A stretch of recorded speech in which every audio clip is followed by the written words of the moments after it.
YouTube, what's going on? It's everybody's favorite point guard, Geethers, back at it with another video. And today I wanted to just kind of pose a question to you guys and really just pick y'all's brains a little bit if you let me. So what I have for y'all here is some ideas as far as lockdowns for 2K26. Now, with all the information we've gotten so far, if you haven't watched my last video, go ahead and do it now, and make sure y'all like and subscribe to this video, and then go like up the other video. I dropped a video on all the Mike Wang news and all the news pretty much we've gotten so far up to this point for 2K26. And so what I have for y'all today is this is kind of like taking what we have gotten, the news we've gotten so far, and using it in the 2K25 build maker for like a 2K26 type of build. Now obviously it's not going to be the same exact build maker, it's going to be a lot of the same, right? But it's going to be a little bit different, and it's going to be more versatile. You're going to be able to do more stuff at taller heights, which is a W in my opinion, and I'm hoping, you'll see one of the builds I show in this video is like a 6'10 lock hybrid type of build. I'm hoping we're able to use those type of builds this year. But also, this really is honing in also on the shooting aspect, because with there being a pure green window in 2K26, I have a feeling that we're going to might be able to get back to the lower three balls, able to hit consistently. Now I'm not saying me being on a point guard that has a 63 ball and I'm like 2K20 and I'm able to hit every shot and still be overpowered everywhere else. I'm not saying all of that. What I'm saying is it might be a viable option to have a pretty low three ball, but I'll still be able to hit from the corner, especially with how overpowered rhythm shooting will probably be again. And with a pure green window, I could see the lower three balls being very, very consistent from that corner three again, right? So this first option is 6'6 lockdown. Not your typical height for a lockdown, but 6'6 personally was my favorite height for lockdowns in 2K26. And I will show you guys why, for 2K25. And that being, as y'all can see down here for the speed rating and the strength rating, I love me a lockdown that can have strength. I am not a fan of the 6'4 lockdowns people were making this year. Me personally, that's not me, right? I'm big on the having the strength. It was 2K24, even 2K23, I believe. Maybe not 2K23, but I know 2K24. The strength rating mattered so much, right? And so I was big on this game having that 6'6 lock, because that was the best height for you to be able to still get the 99 perimeter defense while still having the 92 strength to get that Hall of Fame immovable enforcer, as y'all can see right here. Okay, so, but with that being said, hopefully it's gonna be a way different 2K26, and I can still, get the right speed, and maybe not the highest speed, but I can still get a lot higher perimeter defense at higher heights. But for this first example, I'm just using this because this is my favorite height for 2K25. But that's not what I'm as focused about, right? And with this build in mind, I'm thinking about cap breakers. Obviously now you'll need like 15 cap breakers for this build to really be what it needs to be, and who knows, they said cap breakers are going to be easier to get on 2K26, so 15 might be viable. If you play a lot, you probably already had 15, but this year most people, I would say, at least got 5, but I'd say somewhere between 5 and 10 was a pretty sweet spot for most people. But still, if y'all look at this, y'all can very clearly see the thing is I only have a 63 3 ball, right? But look past the shooting for a second, look at everything else. So obviously you have, if you throw your cap breakers on perimeter defense and steal, 99 perimeter defense, 99 steal. Even if you don't get all those cap breakers, so you only get 5 cap breakers, right? And at that point you can change everything up and make it how you want. But either way, if you get 5 cap breakers, you throw it on perimeter defense, either way you're gonna have a very high perimeter defense, a very high steal. You're gonna have that very high strength rating as well, right? And high speed, high agility, all that. You also have a little bit of ball handle, a little bit of speed with ball, and also, like they said, now this obviously you're not just setting the world on fire with this ball handle and speed with ball, but something like this could be viable for a little secondary ball handler, not even a secondary ball handler, but to put the ball on the floor yourself a little bit, right? This year, if you're putting the ball on the floor with a 75 ball handle, 75 speed with the ball, you're getting plucked up immediately, pretty much, right?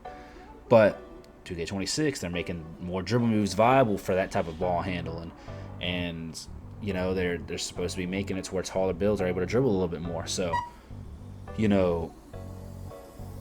with this 75 ball handle, 75 speed with ball, you might be able to do a little something. Not anything crazy. Obviously, I don't expect you to run point guard with this, but I expect you to be able to maybe use this down here, this ball handle, to contribute with this. So I'm thinking cap breakers here, right?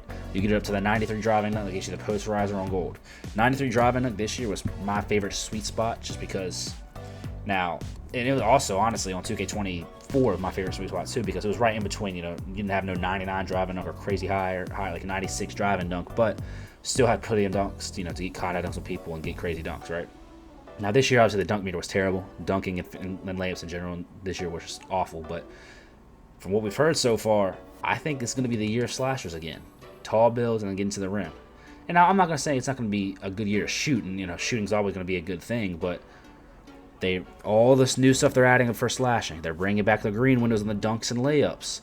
They're making, you know, more Euro steps and slow Euro steps. Baseline's going to be better. All these things that they're adding, I'm inclined to believe that slashing is going to be a whole lot better this year. Maybe not overpowered, but a whole lot better.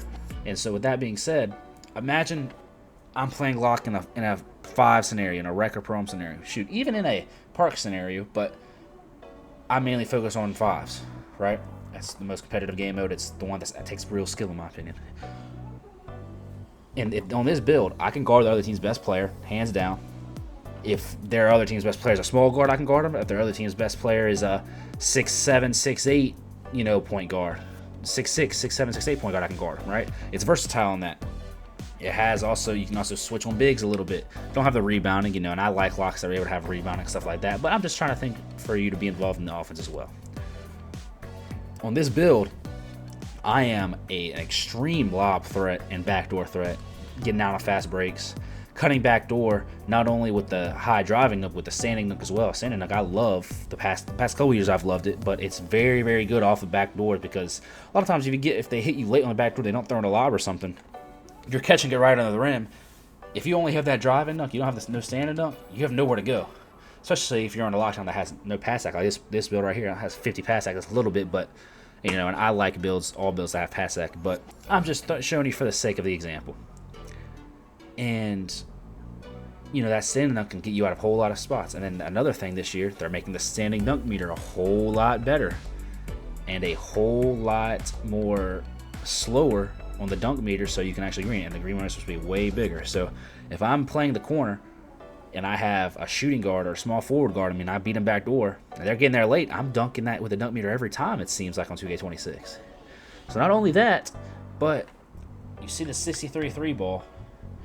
This year, this will not cut it. They can leave you open, and you're gonna miss a lot of those shots. But pure green window in 2K26, obviously you're not spotting up on the hash or anything, but for a build like this, you play the corner, and you know, you take advantage of the wide open catch and shoots if they come to you. But you know, you don't have to shoot. If they leave you open, you're gonna be able to make them pay with something like this, I would assume. And you know, it's a little risky to like make this maybe as your first build, but I really think this is gonna be something that's very, very viable. And y'all can let me know in the comments what y'all think. But I think this is something that's very viable, and I'll show you another option here in a minute. But just think about it like this: if I can knock down with a 63 ball like you could back in like the 2K20 days, because of, you know, how shooting was, and this year there's going to be a pure green window, no RNG, right? If I am able to shoot, say 50, say even just 50+%, right? If they're leaving me open and I can shoot 55% on those wide open threes. One, if you can do that, they're not going to leave you open. But if you're able to do that and they're having to guard you, you have high speed, you have the crazy dunking, so you're going to be able to get backdoor, be a lob threat to your point guard. You're going to be able to lock up the other team's best player with these defensive stats.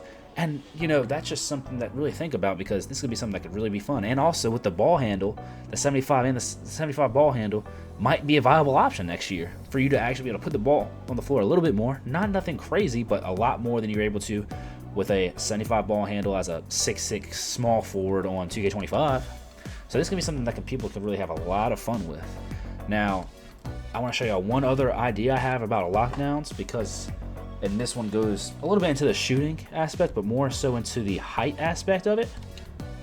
And it is a 6'10" lockdown, as y'all can see right here. And now, obviously, this one has a lot of issues. This one was just, I kind of just threw together, right? Not a lot of pass act, no dribbling. I mean, that's okay for now, right? But I just think about something like this. Even in, you know, excuse my stutter, wow.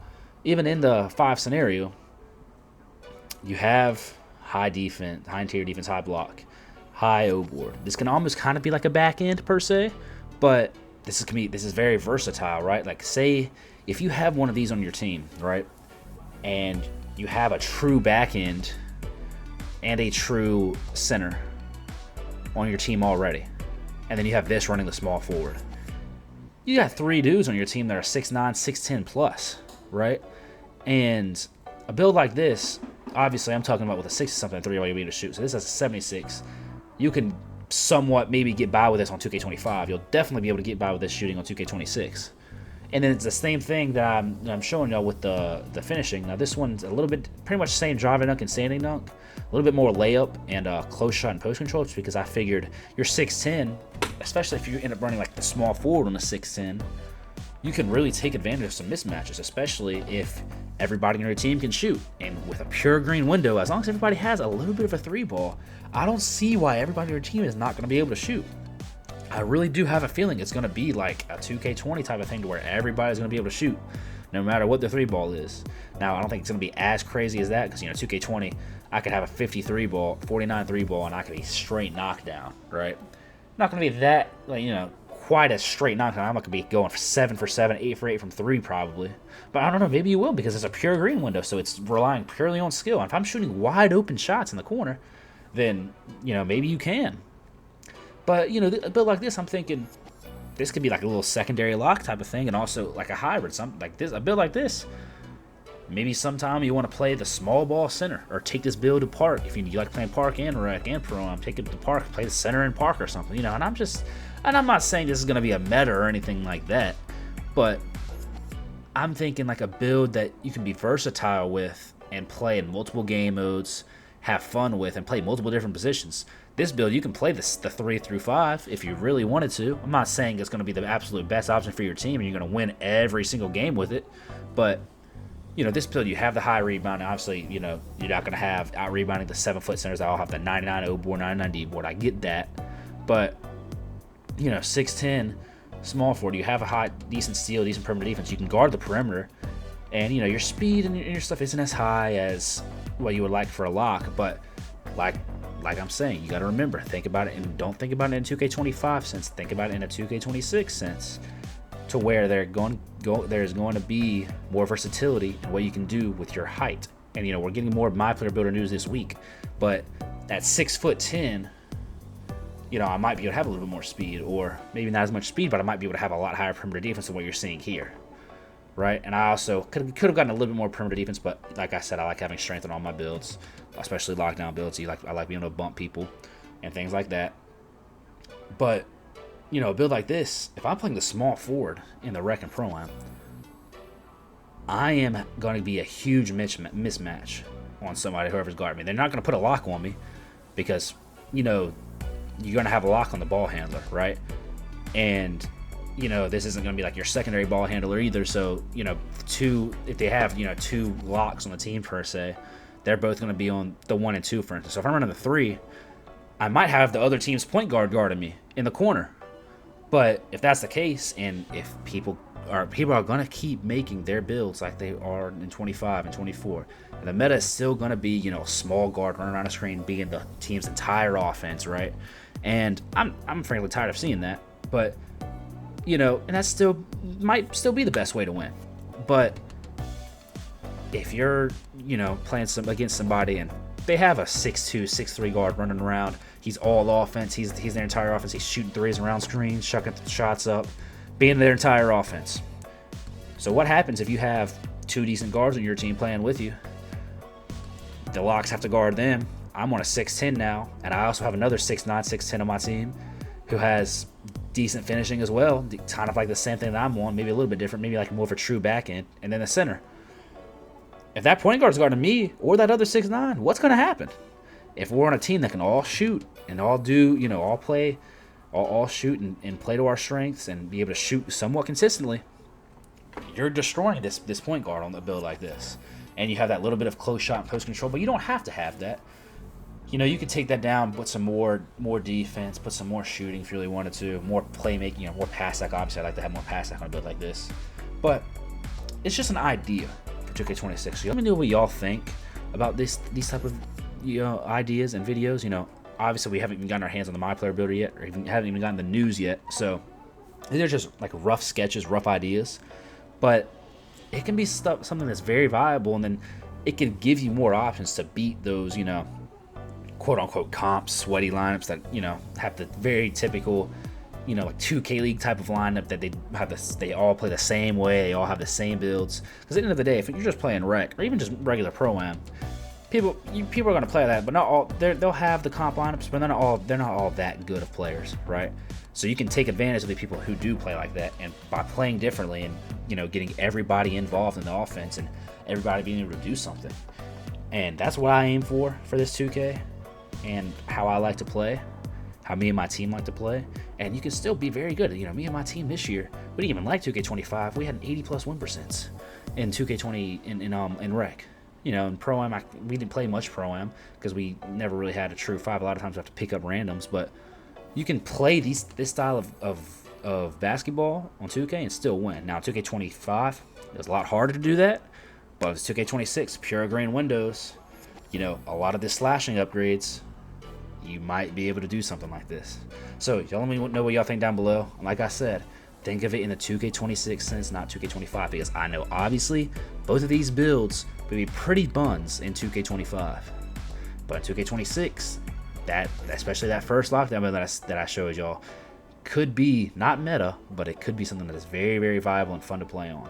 So y'all let me know what y'all think. I'm gonna drop another video here soon about point guard builds, kind of in the same sense of this, but a little bit different. I'm gonna pick y'all's brains once again a little bit. So I want to thank y'all for watching. It's everybody's favorite point guard, Geethers, and I'm out. Peace.